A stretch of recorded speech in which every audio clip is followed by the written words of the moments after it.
خداوند یسوع مسیح کے عظیم جلیل قادر و قوی نام میں آپ تمام دیکھنے اور سننے والوں پر خداوند یسوع مسیح کی سلام۔ میرا نام پاسٹر ساجد ہے اور آج ہم کلام مقدس میں سے ان باتوں پر غور کریں گے جو خداوند یسوع مسیح نے سر صلیب جب انہیں مصلوب کیا گیا تو 7 کلمات اپنی زبان مبارک سے ادا کیے، اور ان 7 کلمات کو ہم باری باری کلام مقدس میں سے جاننے کی کوشش کریں گے۔ اور آج ہم پہلے کلمے پر غور کریں گے، اور پہلا خداوند یسوع مسیح نے جو کلمہ اپنی زبان طیبہ اور طاہرہ سے ادا کیا وہ معافی کا کلمہ تھا۔ بزرگ لوکا طبیب کی معرفت لکھا گیا انجیلی بیان اس کا 23واں باب اور اس کی 32ویں آیت کے اندر کچھ یوں مرقوم ہے: اے باپ ان کو معاف کر کیونکہ یہ جانتے نہیں کہ کیا کرتے ہیں۔ ہمارے خداوند یسوع مسیح کی زبان مبارک سے یہ نکلا ہوا پہلا کلمہ ہے جو خداوند یسوع مسیح نے صبح 9 بجے ادا کیا۔ یہ کلمہ مسیح یسوع کی بشریت میں آخری دعا ہے۔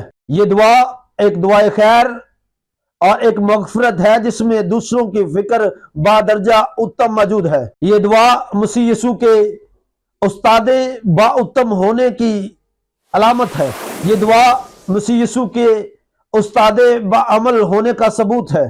یہ دعا ایک مافوق الفطرت دعا ہے اور یہ مافوق انسانیت، ہمدردی اور معافی کا اظہار ہے۔ یہ دعا خداوند یسوع مسیح کا ثبوت ہے کہ خداوند یسوع مسیح اپنی ذات، اپنی جبلت، اپنی فطرت میں مکمل طور پر ہمدردی اور محبت ہے کہ خداوند یسوع مسیح کی معافی کی روح میں لا علمی کے لیے ان کے دل کے اندر ایک نرم گوشہ پایا جاتا تھا، اگرچہ دنیا میں کہیں بھی لا علمی کی معافی نہیں ہے۔ یہ کلمہ معافی کا کلمہ ہے۔ اور کیوں خداوند یسوع مسیح نے اس سے پہلے کہ 7 کلمات ادا کیے جاتے سب سے پہلے معافی کا کلمہ ادا کیا؟ یہ کلمہ معافی کا کلمہ ہے اس سے پہلے کہ 6 کلمات باقی ادا کیے جاتے۔ اس سے پہلے مسیح یسوع نے معافی کا کلمہ ادا کیا کیونکہ یہ معافی کا کلمہ ان باقی کلمات کی بنیاد ہے۔ مسیحیت معافی، درگزر اور محبت کا نام ہے۔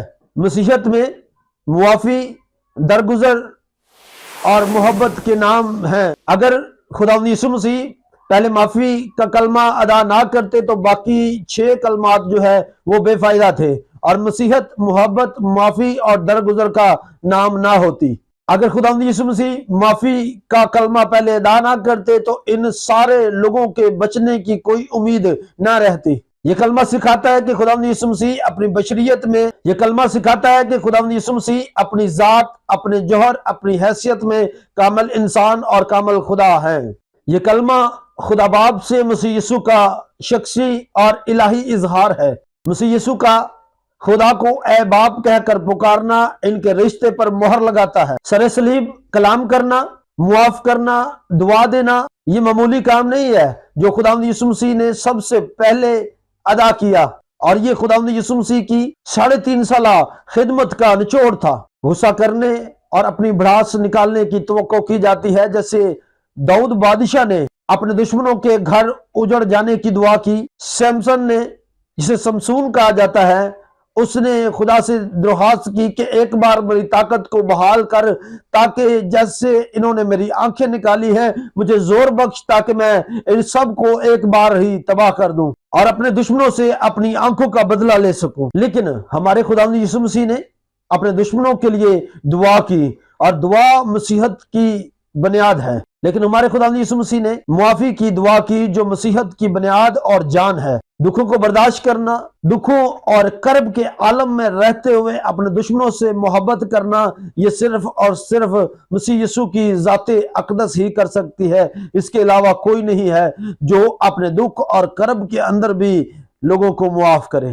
باقی تو اس طرح کی سچویشن کے اندر اس کو جو ان پر دکھ اور تکلیفیں لا رہے ہوتے ہیں ان کے لیے کفر کردار کی دھمکیاں دے ڈالتے ہیں۔ اس دعا کی بدولت خداوند یسوع مسیح استاد با عمل قرار پاتے ہیں کیونکہ ان کے قول اور فعل کے اندر کوئی تضاد نہیں ہے۔ خداوند یسوع مسیح نے فرمایا جو تیرے ایک گال پر تماچا مارے دوسرا اس کی طرف پھیر دے، اور جو تجھے 1 کوس لے کر جانا چاہے تو اس کے ساتھ 2 کوس دور چلا جا۔ اور خداوند یسوع مسیح نے فرمایا کہ تو اپنے بھائی کو ساتھ کے